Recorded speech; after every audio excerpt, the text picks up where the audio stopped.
Welcome back, friends. In the previous session, we have gone through the introduction of operating system, in which we have seen the components of computer system.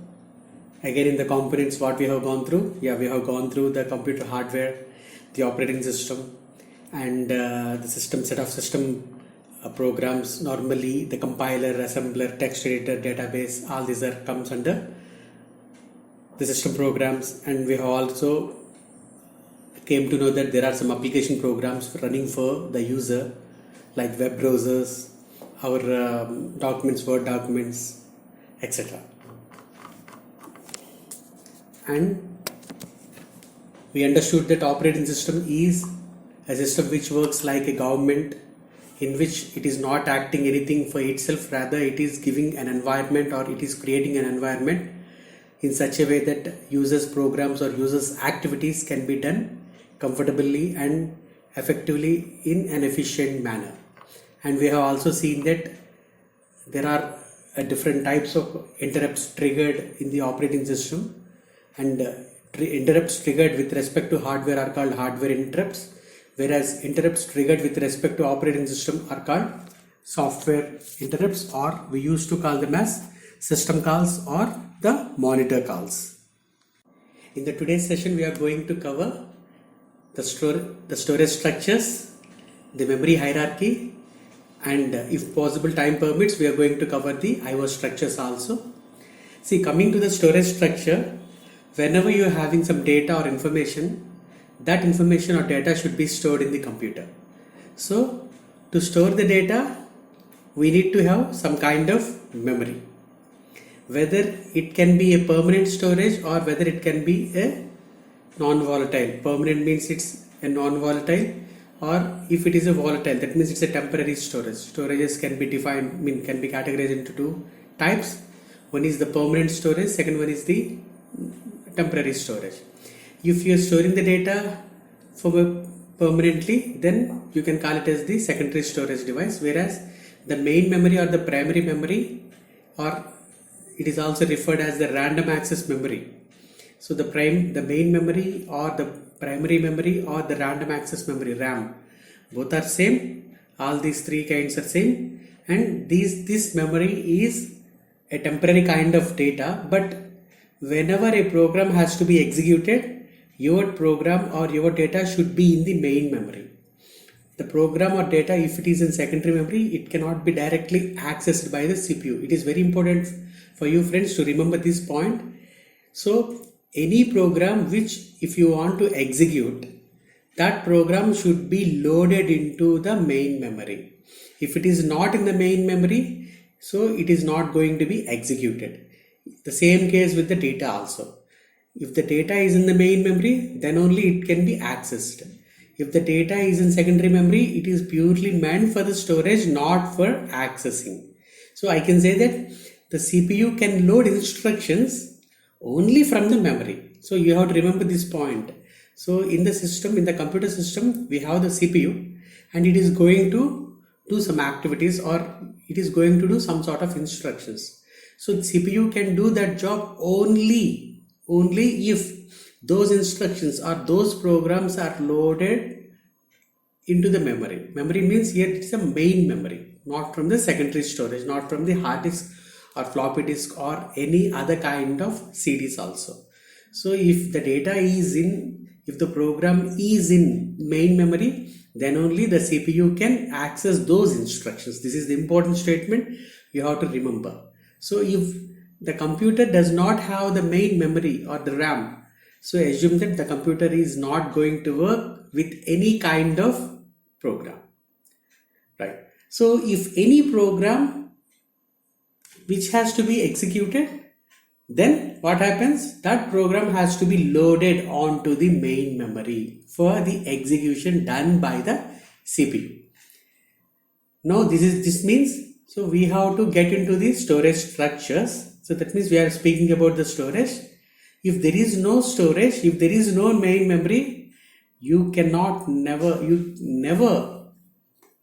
access with the program. So general purpose computers runs most of the programs from the rewritable memory called the main memory. So all our programs, I mean all our computers, they have a special kind of memory which is rewritable. That means which can be modified according to our intention, and normally we used to call that memory as the random access memory or the RAM. And this main commonly implemented using the semiconductor technology. You have to remember this point also. So one might put a question, how this main memory is going to be constructed? It's very simple. That main memory is being constructed using the semiconductor technology, and since we are accessing the data in a dynamic fashion, okay, since we are accessing the data in the dynamic fashion in the main memory, so that's why it is called as the dynamic random access memory or DRAM, DRAM. So our computer is also having the modern computers, I mean the modern household computers or general purpose computers, they have this DRAM, means the dynamic random access memory.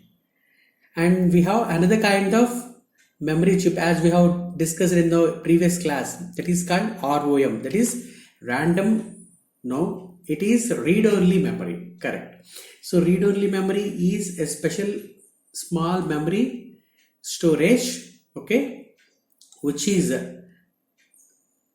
in the computer, in the hardware, and which contains the manufacturer information, and mostly ROM contains the basic input output system or basic steps when a computer has been started up or computer has been boot up. So ROM is another kind of storage. So up to now we have seen two kinds of memories. First one is the random access memory or the RAM, and it is directly associated with the CPU, and whenever a program wants to execute, that program should be kept into the RAM. That's it. And this memory has been built using the semiconductor technology. Okay.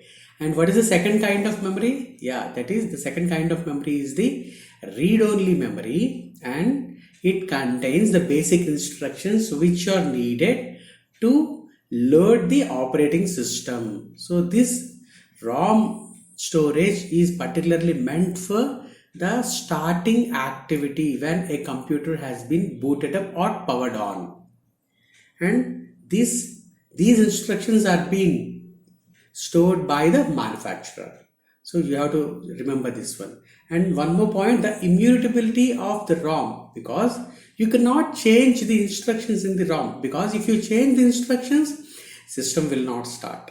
So the ROM contains the address of the operating system at which the operating system has been loaded and what are the initial steps to be performed. If you try to change that, again system will not going to be function. So the ROM, the instructions in the ROM are changeable or non-changeable? Yeah, they are non-changeable. If they are changeable, then you have to say them as a mutable. Since it is non-changeable, then you have to say that immutable. So this immutability property of ROM is the basic property for every computer to be implemented. And normally the ROM or the specialized ROM maximum we try to use in the game systems or the game cartridges. And in the ROM we have another kind, that is EEPROM, that means electronically erasable programmable read-only memory. Right. Next, when you speak about the storage structure, you have to remember one scientist, one researcher. His name is Newman. So Newman is the person who first introduced the stored program. So that's why the stored program concept has been developed or designed by John von Neumann. He is the person who has developed this concept, that is the stored program concept. So how this stored program concept works? The instruction, whatever the instruction which is to be executed, that instruction has been first kept in the memory. Then the instruction is then decoded, okay, and what are the operands, means what are the parameters which are required to execute that instructions. For example, if you want to add two numbers a and b, so the instruction is containing a plus b, assume like that. So instruction is a plus b, and what are the parameters you require? Yes, a is one operand, b is one operand, you need to fetch, you need to work on. So the first activity is load the instruction, assume that a and b, mean a plus b, and second, what are the values for a and b? You have to fetch these values into the memory. This is the second step. And once you got these two, then you have to go for what is the operation. Yes, here we are using the plus operation. Okay, then CPU tries to load the instruction, find the operands, that means parameters, and then what is the operation, that is somewhere something like it's a plus operation, then it going to compute that and it will return the result. This is a typical scenario in a John Van Neumann stored program concept. See, this arrangement is not possible for the two regions, and we have to remember that why should the main memory is not a permanent storage? We have to remember that why the main memory is not a permanent storage. Now we have two reasons for that. One, main memory is usually too small. See, main memory is usually too small. Main memory is very costly and it is very too small. And you cannot accommodate all your programs permanently in the main memory. That is one of the reason. And second reason is the main memory is a volatile storage device and it loses its contents when the power is off. See, main memory is a volatile because since we are saying that why we are not storing main memory permanently, because it is a volatile storage. It is not a permanent storage, and unless the computer is on, you have the data in the main memory. If you power is off, you cannot store the data in the main memory. So what does this means? Yes, this resulted in developing the secondary storage. Which resulted? The volatile nature of main memory resulted in developing of secondary storage. Now we have to think, what are the secondary storage devices? Yes, secondary storage devices are the optical disk, the CD, or the magnetic disk, or the hard disk, or the floppy disk. We have very numerous kinds of secondary storage devices. Even your pen drive is also acting as a secondary storage device. But you have to remember that all the secondary storage devices are having the permanent storage. So once you store the data, unless you modify the data will be stored permanently. So that means secondary storage device can be acting as an extension to the main memory. You have to remember this point. See, secondary storage is not the prime storage. Secondary storage device, the name itself has the meaning, it is always acting as an extension to the main memory. So if you want to execute any command, if you want to execute any program, that should be kept in the main memory. But if you want to store the data permanently, then you have to store that data in the secondary storage. And what are the most common secondary storage devices? The most common object is the magnetic disk. Normally we used to call as the secondary storage, we used to call it as the hard disk. It is the first kind. And apart from hard disk, you can also see the CD-ROM, the DVD-ROM, and also you can also see what are the secondary storage devices. You can see like the pen drives, the cache memory. All these comes under secondary storage. Your main memory is the primary memory. Apart from that, the magnetic disk or hard disk, the CD drives and the pen drives, all this comes under the secondary storage devices. Now look at the picture. You can see a wide variety of storage systems. In the picture, you can see a hierarchy.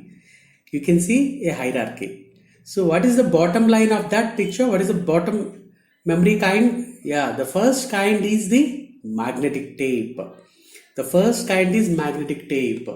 Now you can say that how this hierarchy has been designed. See, coming from the bottom to top, the bottom storage structure is of very low economy. At the same time, it is working with low speed. At the same time, it is working with the low speed. When you're moving towards the top, so assume that you're going to purchase the storage with increased economy. They are more commercial. At the same time, the accessing speed is becoming increased. So what is the bottom storage structure at the baseline? That is the magnetic tapes. So magnetic tapes are being built using the magnetic material or magnetic property material, and this instrument or this device contains a magnetic tape. It's something like a reel, and which is very low cost, and it can contain huge amount of data, right? And after that, you can see the optical disc, or normally we used to call them as CD, the compact disc. It works with the light properties, or it works with the optics, and even the cost of the CDs are very cheap. For 10 rupees or 20 rupees you can get a common CD, and up to 1 GB, 2 GB, up to 4 GB you can keep the data. So this kind of storage is very economical. At the same time, the accessing with that is little bit speed when compared to the magnetic tape, but not that much of the main memory. And after that, you can see the magnetic disk. So magnetic disk and the electronic disk, both are similar kind, and magnetic disk is working with the magnetic property, whereas electronic disk working with the electronics, right? Both almost store the data permanently. The best example, you use your hard disk, which contains huge amount of data, and this hard disk or this storage structure is comparatively improved performance or improved speed when compared to optical disc and the magnetic tape. And to the magnetic disk and the electronic disk, you can find the main memory. Normally main memory has been constructed using the semiconductor technology, and for any computer, if there is no main memory, assume that computer is not working. So if there is no main memory, your operating system will not work. If there is no operating system, your computer is not going to be started. So main memory comes to the top of the magnetic disk and the electronic disk, which is much more faster than the hard disk. And so the main memory is a volatile memory.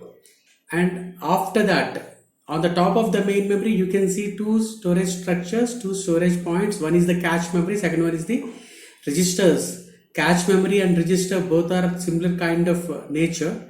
They are being used for accessing the high speed data, but cache memory and registers, they are also the volatile kind, and they are very much cost. So the highest cost are the registers and cache memory, and after that the main memory. Up from main memory, cache memory, and the registers, these three comes under the volatile category. And whereas the electronic disk, the magnetic disk, optical disk, and magnetic tape, these come under the non-volatile category, which can hold huge amount of data. So now you have understood the category volatile and non-volatile. Now let us move to the input-output structure.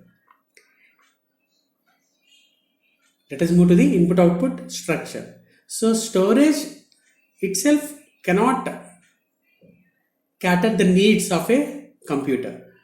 So when you try to give some information, you have to take the help of some input-output device. Correct or not? See, if I want to give that information to the computer, how you are going to give? Either using a mouse, using a keyboard, or any other device, you can give that information to the computer. Without the input unit, you cannot going to provide the data to the computer. At the same time, if there is no monitor, you cannot see what exactly is going inside the computer. So without the input devices and without the output devices, your computer is not going to be a complete or a holistic object. So storage is one of many types of input output devices within a computer. Correct. So a large portion of operating system code is dedicated to managing input output. You have to remember this point. See, a large amount of operating system, or mean when operating system is doing something, that means it has been monitored by someone. From which one? From the input output device only. See, operating system, whatever it is doing, it is trying to do with respect to the user. How the user is giving? Using the input output system only. If there is no input output devices, then the user cannot speak with the operating system. Correct or not? Even if you speak, even if you type, if you speak, you are going to speak with kind of mic. If you type, you are going to use a kind of keyboard. So those are all in structures. Like that, you have the printer as the output device, the monitor as the output device, the plotter as the output device. So using the input output structure only, then the computer is going to be assumed as a complete object or a complete system. A general purpose computer consists of CPUs and multiple device controllers that are connected through common bus. See, in the computer system, you have the basic system is the CPU, or the basic unit is the CPU. Okay, CPU is doing many activities. And who is going to give the information to the CPU? Yes, the input output systems. And this input output system is going to be connected with the computer using a special hardware called the device controllers. And these device controllers are connected through a common bus. So bus means it is a communicator, or it's a connector between all the components within a computer. And each device controller is in charge of a specific type of device. This you have to remember. So for example, your computer is having 4 devices. Assume like that. 2 input devices, 2 output devices. That means for each device, you have one specialized controller. That controller will control that particular device. So for example, you have connected a hard disk to the computer. So hard disk will have one controller. You have connected a pen drive. So pen drive will have a controller. So that hardware component will control this pen drive. That hardware component will control the hard disk. Like that. So depending upon the controller, more than one device may be attached. So if you have n number of devices, that means assume that you have n number of device controllers. And how these controllers are being associated? Yes, these devices are being attached to a specialized hardware component called, you have to remember this point, normally you're going to get in the interviews.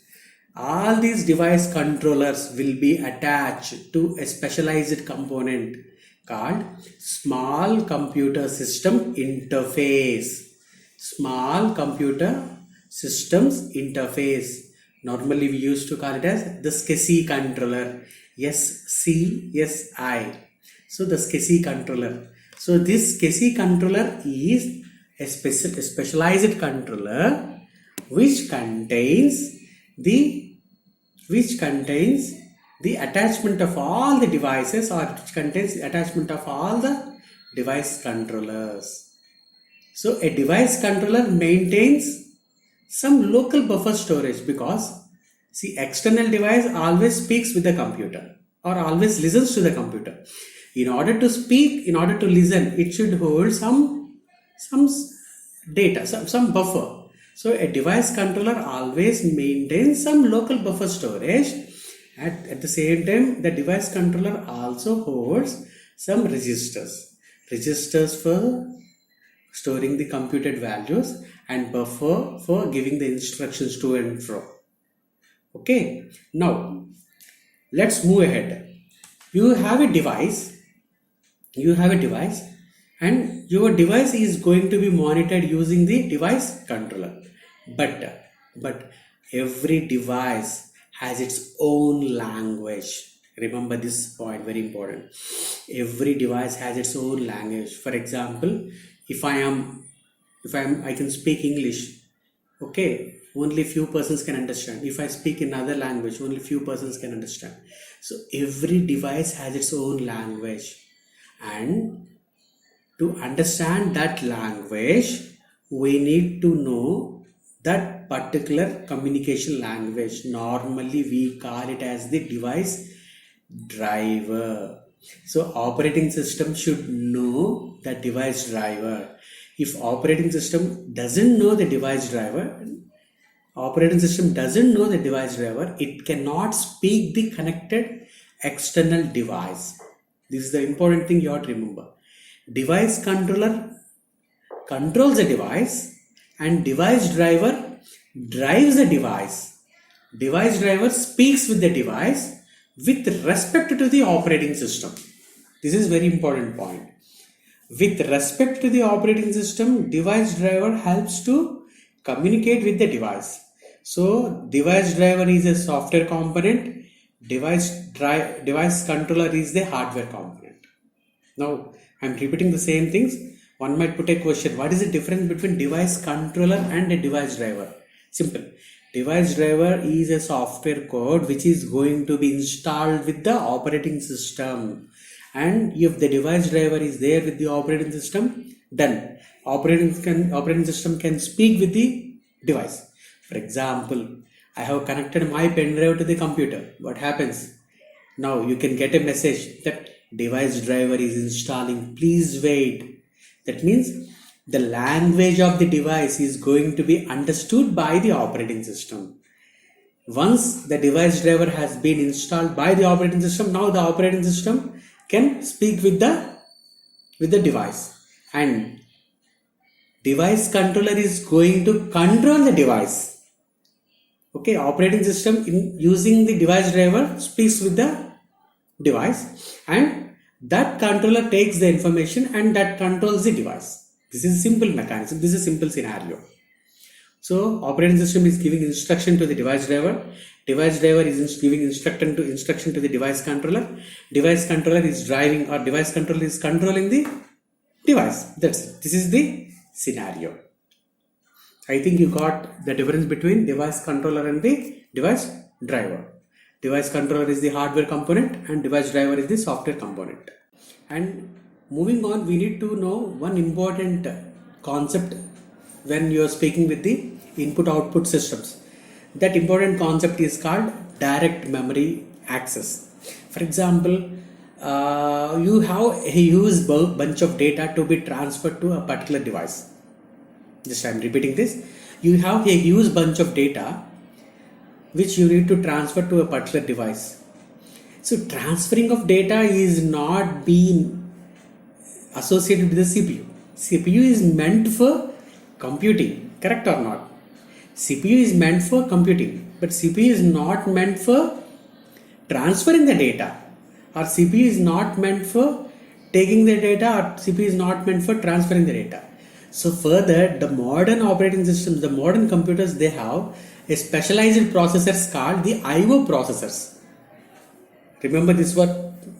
The modern computers have a special processors called the IO processors. These IO processors, with the instructions of CPU, with the help of CPU, they take the charge of transferring the data from the computer to the external devices without making the CPU busy. See, CPU is busy with some other computation jobs. But if you're working with the input-output, no need of going for the CPU. You can simply go for the IO processor. This IO processor asks the CPU, sir, I want to transfer the data. Okay, CPU checks everything and CPU do one thing. Okay, you can transfer right now. Then IO processor will take the responsibility and it will try to transfer the data from the computer to the external devices, or vice versa. It will take the data from the external device to the computer. This memory access, direct memory access. This memory access is called the direct memory access, where there is no intervention of the CPU. Only the IO processor will handle the job. Okay, so we can say that dynamic memory access is one of the specialized access where you can work with the input-output devices without the intervention of the CPU. That means while the device controller is performing these operations, the CPU can be available to accomplish with other computational job. Right. So up to now, friends, what we have discussed, up to now what we have learned, we have learned about various memory storage devices, something like right from the magnetic tape. Next, we have seen the magnetic disk, the electronic magnetic disk, the hard disk, the floppy disk, the optical disk, and on the top you can see the registers and the cache memory. And after that, we have also learned about the input output devices, and in that we came to know that there are two things which we have to remember. The first one is the device controller, which is a hardware component. The second one is the device driver, which is a software component which is to be installed with the operating system. And device driver tries to communicate with the device through the controller. And the last concept which we have understood, that the modern computers have a specialized processor called the IO processor, which can do the dynamic memory access, and this DMA, or the dynamic memory access, will transfer the data without the intervention of the CPU, such that the CPU can be available to accomplish other tasks.